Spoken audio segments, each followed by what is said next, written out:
Olá, bom dia. De tempos em tempos, toda empresa tem oportunidades para ampliar o seu ramo de atuação. A decisão entre ser conservador ou ousado está no tamanho do sonho do empreendedor. E aqueles que querem superar as expectativas dos clientes não se acomodam. No programa de hoje você vai conhecer um case assim, de uma empresa que não se contenta em fazer apenas o que os concorrentes também fazem. Quando o jogador começa uma partida, tudo o que ele não quer é se preocupar se a quadra tem o tamanho certo, se as demarcações estão corretas, se o chão consegue absorver parte do impacto. Ele quer se dedicar ao que faz de melhor, competir.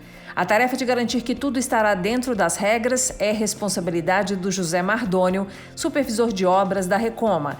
E respeitar cada milímetro definido no projeto é lei para ele e a equipe. Ou seja, a boa execução de um projeto, seja de qualquer equipamento esportivo, depende dos detalhes? Depende dos detalhes, com certeza. Você tem que estar atento a tudo. Tem que estar atento a tudo. São muitos os fatores que podem interferir na construção e na instalação de um equipamento esportivo.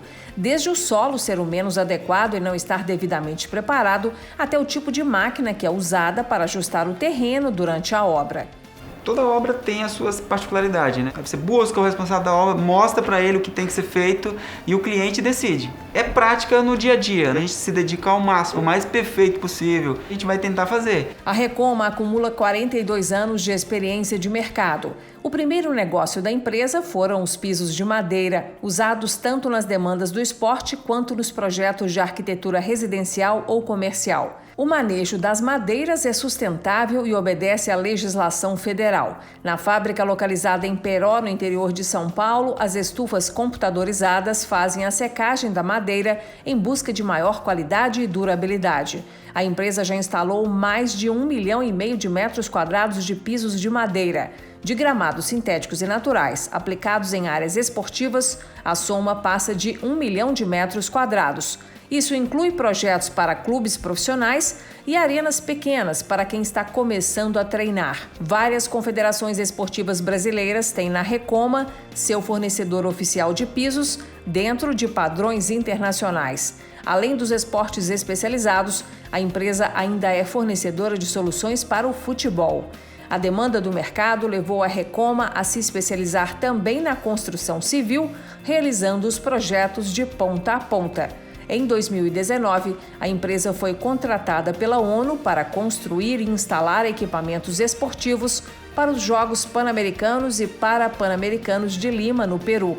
E a mesma garra que cria a base para tantas vitórias em tantos esportes é o que mantém o crescimento da empresa, mesmo nestes tempos de pandemia. Como atividade essencial, né, a gente teve que fazer diversas adaptações. Eu acho que a decisão que a gente tomou, ela foi muito acertada no sentido de manter tudo isso rodando. E rodando de um jeito cada dia mais profissional. A equipe de consultores do Aquila começou a atuar na Recoma um pouco antes da pandemia e foi a oportunidade para rever e amadurecer processos de controle. As reuniões dos rituais de gestão implantados são o momento de alinhar metas e cobrar resultados. E isso permite que a gente vá ajustando o curso, né? Então, o mar tá meio agitado e a gente vai ajustando o curso 2 ou 3 vezes por semana. Evitando surpresas no meio do caminho, né? Isso, então a gente consegue ir contornando, consegue ir ajustando de forma mais rápida. As reuniões pela internet com gestores de projetos espalhados pelo país foi uma mudança de hábitos que aumentou a agilidade e reduziu custos. Não só a empresa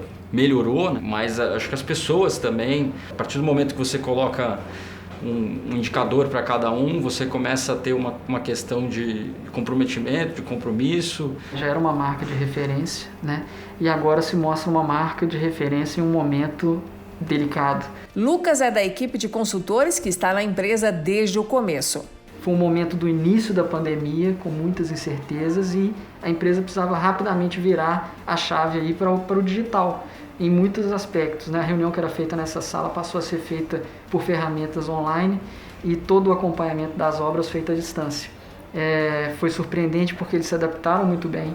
A gente conseguiu ter algumas ferramentas para acompanhar as requisições de compra de uma forma mais rápida, conseguir auditar isso de forma melhor depois, saber como foi comprado, se foi comprado num preço melhor ou pior. A gente está vendo hoje coisas como, meu orçamento só vale por 3 dias ou coisas desse tipo. Lucas, sempre por perto, segue orientando a Recoma dentro das boas práticas de controle. Na parte do custo, a aplicação da melhoria contínua, sempre igual unha, a gente tem que cortar o custo sempre, então nós temos ali vigilantes para aumentar cada vez mais a eficiência da empresa. O novo cargo do Vitor, que se tornou diretor da área financeira há poucos meses, é fruto de um programa interno de valorização de talentos feito com a ajuda do Aquila. O Aquila tem uma questão da formação de lideranças, de gestores, as pessoas se tornarem cada vez mais donas do seu pedaço. Isso envolve as pessoas mais dentro do resultado. E de resultado o Vitor entende.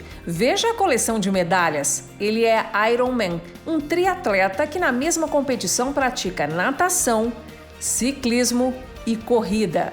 Uma das primeiras coisas que você começa a aprender quando faz Ironman é a questão de você ter um pouco de humildade. Quando você acha que você é muito bom, né, porque você fez um Ironman, você descobre que existe o Deca Ironman. A segunda coisa é a questão de paciência, né? Você precisa saber manter o ritmo quando as coisas estão incertas. E como o atleta também ensina o gestor, na empresa Vitor colhe outros resultados além de medalhas. A pandemia ela é uma prova de longa distância. Teve gente que achou que era um sprint ali, uma coisa mais, uns 100 metros do Usain Bolt. Então ela requer um endurance, requer uma força de vontade, um comprometimento. Pelo ponto de vista do Mardônio, também é o comprometimento com o resultado que o faz se animar tanto a cada novo projeto. Quando você assiste uma partida esportiva, por exemplo, na televisão, de uma quadra que você preparou com a sua equipe, qual é a satisfação? Não tem muitas palavras, porque é muito satisfatório você ver as pessoas se divertindo no local que você foi lá, você pôs o dedo, eu trabalhei ali, eu fiz isso ali. Isso é gratificante. Nós estamos em São Paulo para conhecer de perto os detalhes desse case de sucesso na gestão. Nosso convidado é o fundador e CEO da Recoma, a maior empresa especializada em pisos esportivos, infraestruturas e construções esportivas do Brasil, que é o Sérgio Schultz. Sérgio, muito obrigada por nos receber aqui na sede da Recoma em São Paulo e por aceitar o nosso convite. Bom dia. Bom dia, eu agradeço, nós é que agradecemos a oportunidade de estar com vocês e de falar sobre a nossa história e sobre a Recoma. E eu quero começar, Sérgio, voltando lá no passado, quando você abriu a Recoma, você trabalhava com pisos de madeira. E eu quero entender essa escolha se deu como? Você fez um estudo de mercado ou foi uma oportunidade que surgiu e te mostrou que seria um bom caminho? Eu trabalhava numa empresa, a melhor empresa do Brasil em pisos de madeira, e essa empresa, por um problema econômico e de reestruturação, ela desapareceu e surgiu a oportunidade de nós continuarmos no negócio. Eu era empregado e aí passei para o risco e desenvolvemos uma maneira nova de fazer aquilo que já sabíamos fazer. Corrigimos aquilo que entendíamos que merecia correção e iniciamos a ofertar para o mercado um produto que o mercado não tinha, que era um produto de altíssima qualidade, design sofisticado e com atendimento personalizado. E o mercado se encantou com isso e o nosso crescimento foi muito rápido nesse momento. E já pegando então esse gancho do crescimento, cerca de 6 anos depois da fundação, já em 1985, você focou nos pisos de quadras esportivas. O que te chamou a atenção e te fez acreditar que você teria a competência necessária para o mercado daquela época? Na verdade, foi uma avaliação de que os pisos maciços de madeira e a questão ambiental ia tomar um lugar diferente. Nós entendemos que nos sofreu uma concorrência muito grande de produtos mais baratos, mais fáceis de aplicação e tudo mais, e também a questão ambiental. Nós trabalhávamos e trabalhamos ainda com madeira maciça, cada vez mais difícil para a obtenção das matérias-primas e tudo mais. E buscar esse novo caminho me fez fazer algumas visitas a feiras internacionais e daí nós começamos a desenvolver uma coisa que não existia no Brasil. Decidimos desenvolver tecnologias nacionais e importar tecnologia de pisos e outras soluções esportivas que nós vimos nessas feiras na Alemanha, nos Estados Unidos, naquele momento. Você falou uma palavra-chave aí, que é a importação, porque a gente está nesse flashback voltando lá na década de 1980. Isso. Lembrando que o mercado brasileiro só teve a abertura econômica em 1990. Isso. Então eu estou aqui imaginando a dificuldade que você devia enfrentar para importar esses materiais de primeira linha, né, o que tinha de mais moderno no mundo. Como é que você conseguia fazer essa articulação para atender a clientela? Muito difícil, né? As taxas no Brasil sempre foram proibitivas. E naquele momento, mesmo sem haver uma indústria nacional para defender, mas nós também tínhamos um desejo muito grande do esporte de alto rendimento de ter uma condição de prática similar àquela que havia nos grandes centros. Os projetos eram muito mais raros, mas muito mais caros. Né? Essa tecnologia hoje é mais possível para todo mundo. Há até projetos escolares extremamente de sucesso hoje que estão melhorando a infraestrutura esportiva para a escola pública.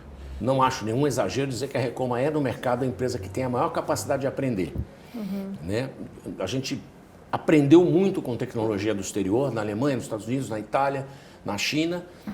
E a gente tem adotado isso aqui no Brasil e o calendário esportivo foi uma bênção para nós, nos ajudou, porque o calendário fez com que toda a infraestrutura esportiva do Brasil subisse meia dúzia de degraus em termos de qualidade, de oferta. É um legado do calendário esportivo que vem desde os Jogos Pan-Americanos de 2007. Você acabou de falar aí da sua capacidade de aprender, de estar em constante evolução, e eu quero focar nisso agora. No começo dos anos 2000, você melhorou e aumentou o mix de serviços e de produtos ofertados ao mercado e passou a não apenas fazer o acabamento, por exemplo, das quadras, né? Você passou a construir a infraestrutura. O que te levou para esse mercado? Foi o cliente querer que você fizesse o pacote completo ou você que achou que para melhorar talvez a entrega, ter uma garantia ainda maior da entrega final, da quadra, da solução esportiva, do equipamento esportivo, era necessário estar de ponta a ponta naquele projeto? Nós somos levados a isso, demandados a isso.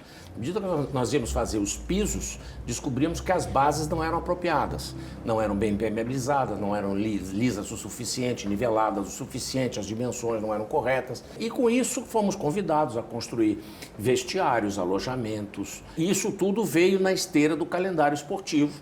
A necessidade de descobrir talentos, a necessidade de ofertar uma boa infraestrutura esportiva dentro dos padrões que o mundo tem. Né? O Brasil melhorou muito nisso. Foi essa capacitação técnica demonstrada em cada projeto que te habilitou a concorrer aí a fazer um projeto pela ONU? E que projeto foi esse?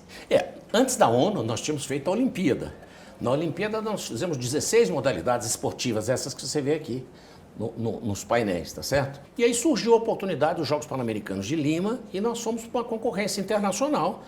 Só que essa concorrência, por uma questão de interesse do governo peruano, foi feita pela ONU. E a ONU é que conduziu o processo do overlay, que é a construção de tudo aquilo que veste os jogos. Aí lá conseguimos vencer, mas disputamos com empresas gigantescas. E ganhamos lá também 16 modalidades esportivas diferentes, portanto, serviços, tecnologia brasileira.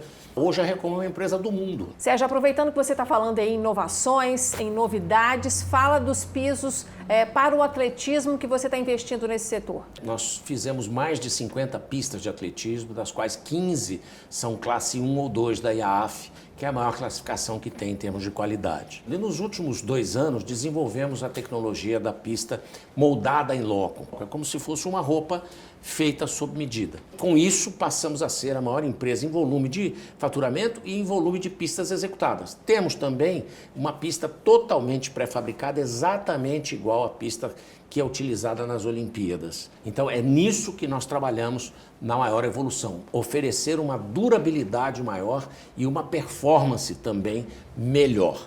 Não tenho dúvida, você vai compartilhar mais histórias, aprendizados e experiências com a gente já já.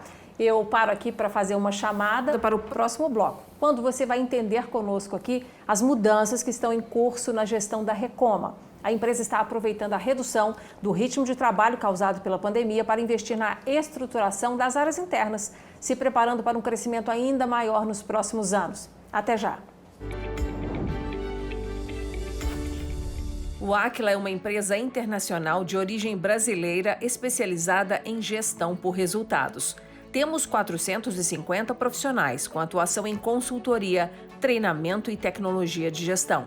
A gestão é fundamental para o sucesso de uma organização e acreditamos que todos os ativos podem ser mais produtivos. Nosso espírito de servir nos faz assumir como prioridade os interesses das marcas que nos confiam seus recursos. Nosso time de sócios e consultores gostam do que fazem e se dedicam sem cessar à busca da excelência.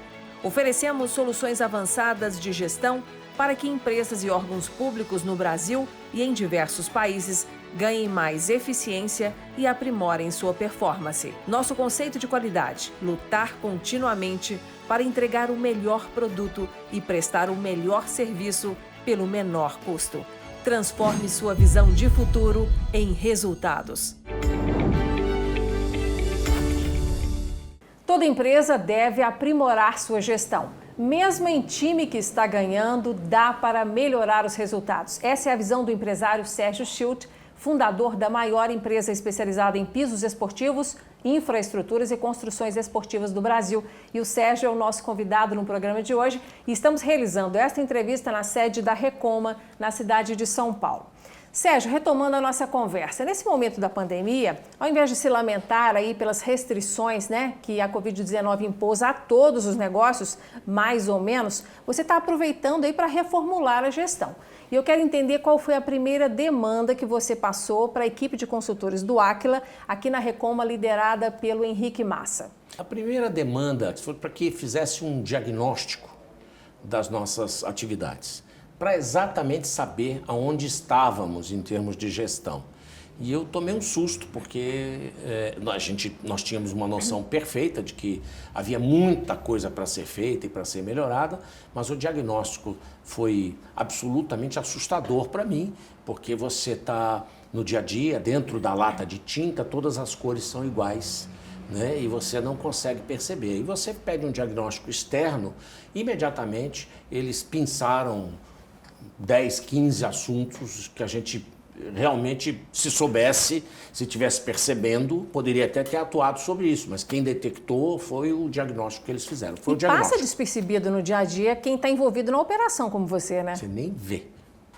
E aí vai passando, vai deixando e precisa de algo. Às vezes é esse olhar de fora, que a gente costuma dizer na gestão, que é o olhar do estrangeiro, que chega e percebe o que a pessoa de casa às vezes não entendeu. E você usa uma expressão que eu quero comentar aqui com os nossos telespectadores, que eu acho muito interessante. Você sempre diz que a empresa precisa colocar relógio nas atividades. O que significa isso? Nós tínhamos uma deficiência, isso também foi parte do aprendizado que tivemos com ele, de medir a qualidade do nosso trabalho, de medir o resultado financeiro daquele projeto, daquele produto, de medir o resultado financeiro da empresa. Nós sempre tivemos muita dificuldade com essas medições. Então, dividir e entender que esse custo é desse projeto, aquele custo é daquele outro projeto. As coisas se misturavam um pouco e a gente confundia um pouco as coisas. E tinham atividades que nós fazíamos que eram absolutamente desnecessárias. Por exemplo, nós tínhamos vigilância nessa empresa, que não era necessário aqui nesse escritório onde nós estamos. Então, nós tínhamos vigilância 24 horas. Não precisava. Nós colocamos um monitoramento e fechamos as portas automaticamente e tal, e hoje não precisamos. Nós temos tudo com câmeras e tudo. O ponto eletrônico que nós não tínhamos e passamos a ter. Outros medidores que nós somos, com a ajuda do Aquila, colocando. E aí a gente consegue descobrir se o relógio está andando bem ou mal, não é? E aí, com a medição, você ganha um meio de enxergar e talvez um caminho para resolver. Enxergar e controlar, né? Você só pode entender que há um problema se você diagnosticar, medir e controlar. Se você não fizer isso, não há o que... E isso foi uma das grandes contribuições que eles deram para nós. E por falar em controle, um dos aspectos mais difíceis em qualquer empresa de todos os segmentos é fazer com que o orçamento inicialmente feito para um projeto seja aquele que vai acompanhar a entrega do projeto sem aumentar valor, sem aumentar custo, sem aumentar tempo. Esse é um desafio na execução de projetos assim tão diferentes e projetos tão laboriosos? Muito difícil. A arte da precificação, tanto interna quanto externamente, é um desafio, né? Colocar o preço certo para não onerar demais o projeto e perder competitividade, ou eventualmente errar na dose e perder dinheiro.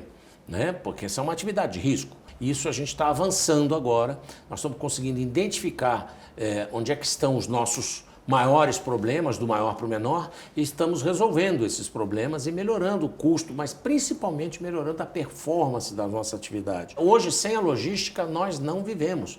Hoje, a nossa logística ela não é só para distribuir produtos da nossa fábrica ou do depósito até as obras. Não, é para retirar os produtos nos fabricantes. É para coletar produtos, eu compro aço aonde tiver. Eu vou comprar aço no Espírito Santo para usar numa obra em São Paulo.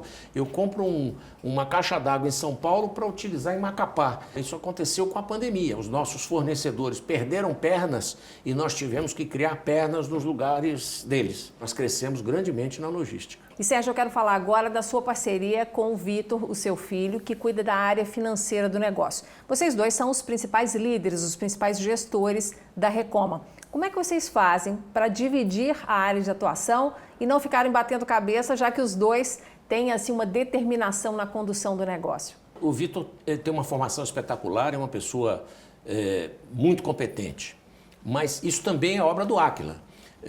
Nós tínhamos uma outra estrutura de gestão da área financeira e administrativa da empresa. O Áquila detectou naquele diagnóstico que era um foco de problema ali.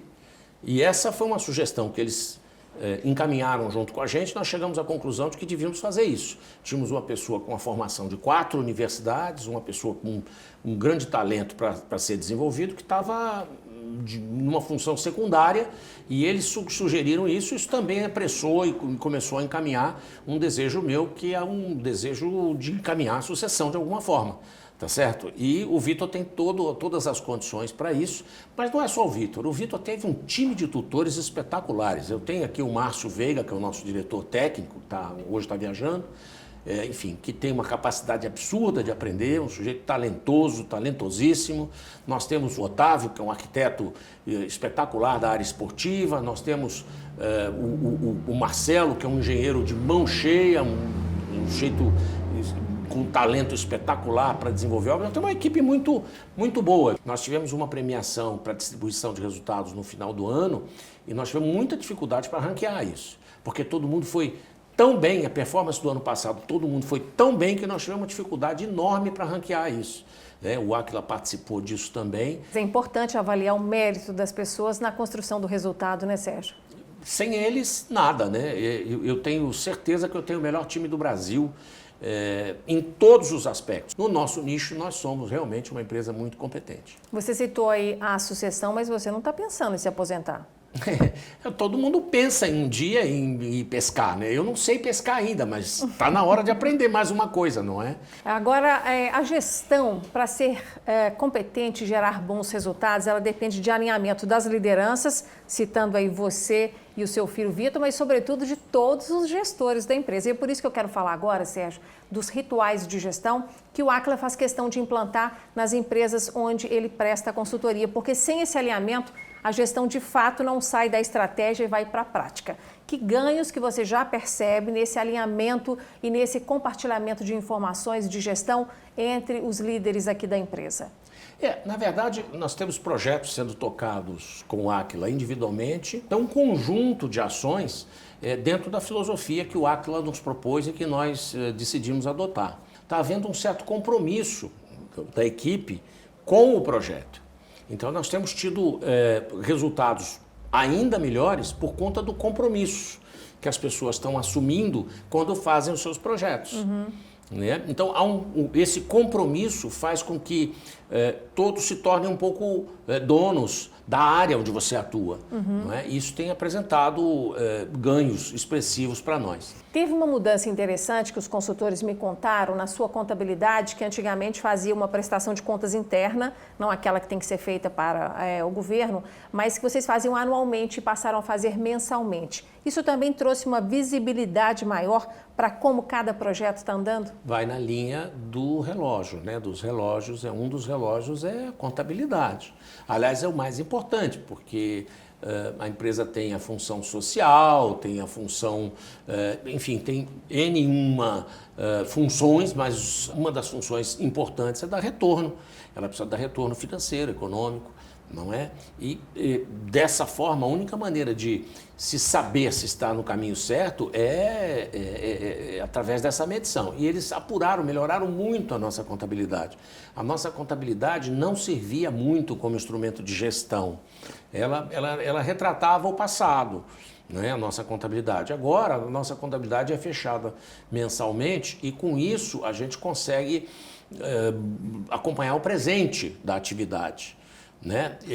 E também as metas que são estabelecidas são muito mais claras para todos e as pessoas aprendem com muito mais facilidade e entendem com muito mais facilidade pelo que elas devem lutar, né? Elas devem lutar por aquele objetivo, por aquele outro objetivo. Então, isso não era muito claro aqui na empresa. Não, agora cada um luta para buscar um determinado objetivo. As metas são claras? As metas são mais claras, ainda precisamos melhorar muito na questão da comunicação e na questão do estabelecimento dos goals. Eles já estão lá, nós avançamos muito, mas ainda há muito por fazer. Você sabe que eu gosto dessa insatisfação que acompanha todo empreendedor, né? De achar que sempre pode melhorar o resultado e que a equipe sempre pode melhorar a sua performance. É assim que se constrói os bons resultados, né, Sérgio? Não pode deixar a peteca cair. É verdade. Tem que estar sempre acompanhando essa evolução. A gente está caminhando agora para o fim do nosso programa e eu quero focar um pouquinho na área comercial. Você recebe, imagino, propostas do Brasil inteiro, a gente já falou aqui dessas demandas que chegam de todos os estados e até de fora do país. Como fazer, qual é o controle que você tem hoje para que uma proposta não fique perdida ali no e-mail de ninguém, que não fique para lá, que você consiga dar atenção devida para cada projeto, que, claro, é um potencial gerador de resultado? Tudo que entra hoje pelas diversas portas que a empresa tem, hoje tem um registro, um controle, tem um trabalho da área comercial que faz um follow-up dessas negociações. Os nossos projetos são de longa maturação, eles são demorados, né? Nós entramos com um projeto aparece hoje e às vezes ele é concluído comercialmente 1 ano ou 2 depois, né? Ele surge como uma ideia e assim vai. Então, o período de maturação pode ser muito longo. Nós estamos fazendo hoje uma pista de atletismo em Minas Gerais, que a primeira vez que nós ouvimos falar da necessidade dessa demanda tem 10 anos. Trocou o comando, trocou lá, trocou isso, trocaram as pessoas e tal. O projeto ficou maduro agora. Então, você imagina isso, como é que você faz um follow-up de um negócio que pode demorar 1, 2, 3 anos para ficar maduro? Tem que ter método de acompanhamento, né? Então, isso é o que foi desenvolvido, isso também é uma coisa que a gente está funcionando razoavelmente bem nessa área. Para a gente encerrar, ser empreendedor é um desafio, ninguém tem dúvida, né? Você narrou vários deles aqui, mas vale a pena colocar o seu jeito de pensar na forma de uma empresa trabalhar? Eu não tenho dúvida de que esse, no meu caso, para minha personalidade, era o único caminho. Eu entendo que não havia, para mim, uma outra maneira de ver, senão efetivamente empreender, dar o melhor de mim. Eu sou self-made man, eu sou um garoto que veio de periferia e tal, e eu cheguei até aqui só com muito trabalho, muita iniciativa, muito risco. Eu me considero uma pessoa com uma boa capacidade de correr riscos, mas, mais que tudo, um enorme desejo e capacidade de aprender sempre. Que bom, eu acho que você, com o seu depoimento hoje, ensinou muitas pessoas que estão nos acompanhando e eu quero te agradecer pela sinceridade, pela forma como você se expôs e contou um tanto aí da sua história para nós. Muitíssimo obrigada, viu, Sérgio? Sucesso nas novas decisões. Nós aqui agradecemos e vamos rezar a Deus que as coisas melhorem para todos. Nós estamos indo bem, graças a Deus, mas queremos que todos caminhem bem. Vamos ver se eu já tomei minha vacininha, já estou vacinado e acho que estou preparado para correr mais riscos. Tomara, sonhamos com esse dia da volta da normalidade. Muito obrigada, Sérgio. Bom, nós ficamos por aqui. Para você rever ou compartilhar este programa, é só acessar o YouTube da TV Band Minas ou do Aquila. Querendo falar com os consultores, eles estão acessíveis pelas redes sociais ou pelo site. Semana que vem estaremos de volta com mais técnicas e cases de gestão para te ajudar a ser um gestor excelente. Muito obrigada pela sua audiência e até lá.